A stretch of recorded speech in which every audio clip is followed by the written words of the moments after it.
Super TET and other exam channel पर दोस्तों आपका फिर से एक बार स्वागत है। तो साथियों, जैसा कि आपको पता है कि इस समय हमारा इतिहास का चैप्टर चल रहा है, जिसमें प्राचीन इतिहास के अध्ययन के बारे में चर्चा हो रही है। तो हमारा जो प्राचीन इतिहास है, इसको हमने सबसे पहले भारत के इतिहास पे प्राचीन भारत के जो भारतीय इतिहास के स्रोत है जो हैं, जैसे इसमें जो है ऋग्वेद हमने बताया है, यजुर्वेद, सामवेद, अथर्ववेद, इन सब वेदों के बारे में हमने बताया है कि कौन कौन सी जानकारी हमें जो है प्राप्त होती है। तो और इसके अलावा अगर मान लीजिए जो है ये इनके विषय में हमें जानकारी मिलने के साथ साथ हमारे जो ब्राह्मण ग्रंथ हैं, जैसे आरण्यक है, उपनिषद है, इनसे भी हमें जो है भारतीय इतिहास के विषय में काफ़ी अच्छी जानकारी प्राप्त होती है। तो साथियों, इसके अलावा वेदांग हैं, सूत्र हैं, पुराण है, बौद्ध एवं जैन धर्म की बहुत सी पुस्तकें हैं जो है हमारे भारतीय इतिहास के बहुत अच्छे ही स्रोत हैं। तो इसी क्रम में हम चलते हैं कि कल हमने चर्चा किया था, इससे पहले वाले वीडियो में चर्चा की थी यूनानी रोमन लेखक। तो यूनानी रोमन लेखक जो थे, उनके विषय में हमें बहुत बढ़िया अच्छी जानकारी प्राप्त हुई है कि जिसमें जो है हमने देखा कि टेसियस जो था, हेरोडोटस था, मेगास्थनीज था, डायमेकस था, डायोनिसियस था, टॉलमी था, प्लिनी था, पेरिप्लस ऑफ द एथियन सी एक पुस्तक थी।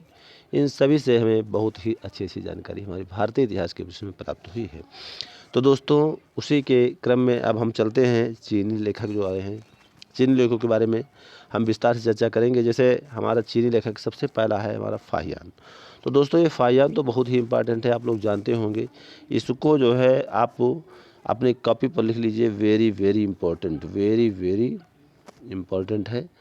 तो ये जो है हमारा जो है लेखक बहुत ही इम्पॉर्टेंट है, फाहियान। अक्सर पूछा जाता है, हमारा क्वेश्चन नंबर 1 बनता है कि फाहियान जो है किसके दरबार में भारत आया था। तो किसके दरबार में आया था? ये एक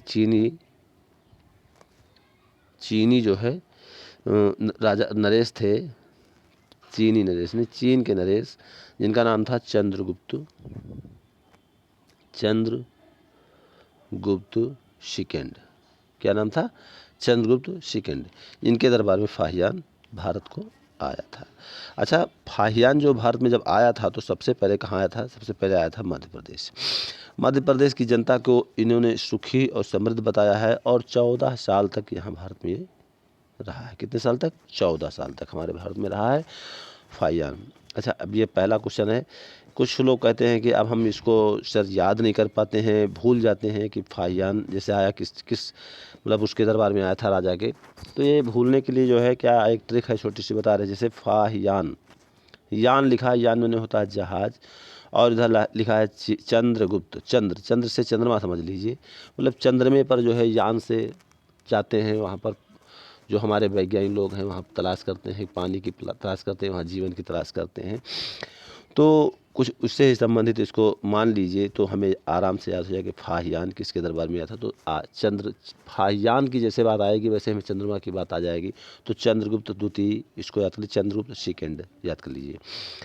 तो अब चलते हैं नेक्स्ट लेखक पर, जो हमारे जो है चीनी लेखक है, उसका नाम है ह्वेनसांग। ह्वेनसांग भी बहुत ही इंपॉर्टेंट है दोस्तों।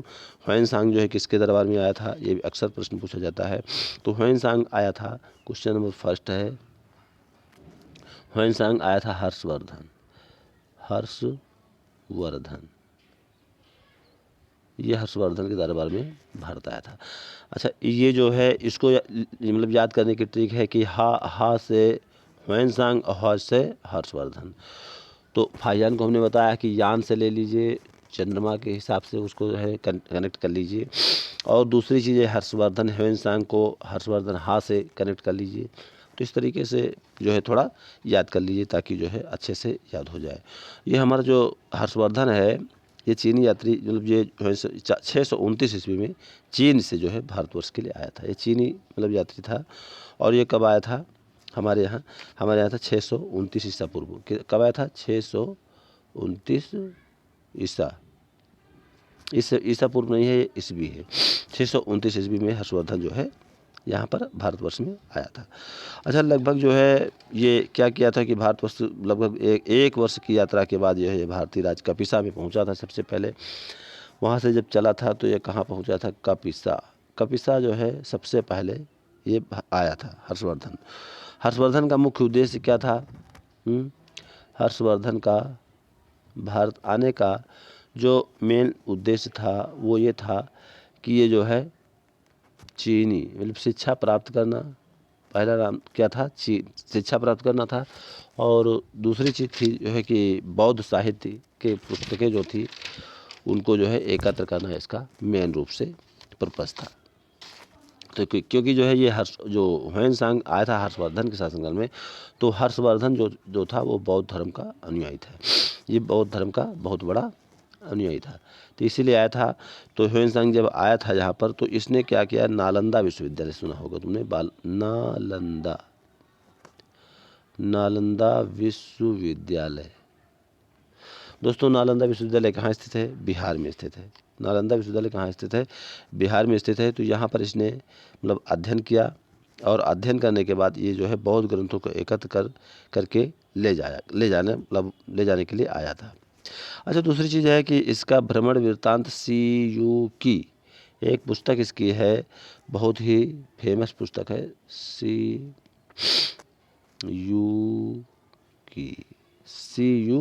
की ये पुस्तक इसकी बहुत ही इम्पॉर्टेंट है, अक्सर पूछी जाती है कि CU की पुस्तक किसकी द्वारा रचित है?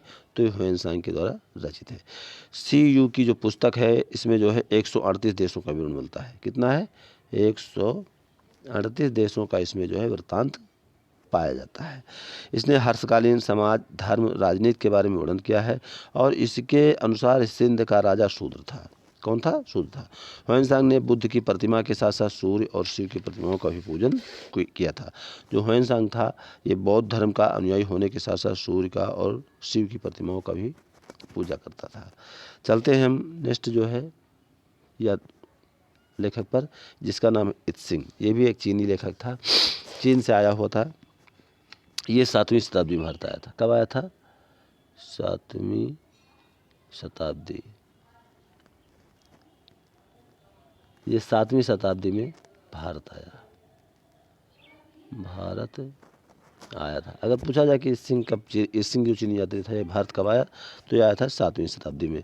इसने अपने विवरण में नालंदा विश्वविद्यालय, विक्रमशिला विश्वविद्यालय तथा अपने समय के भारत का वर्णन किया है।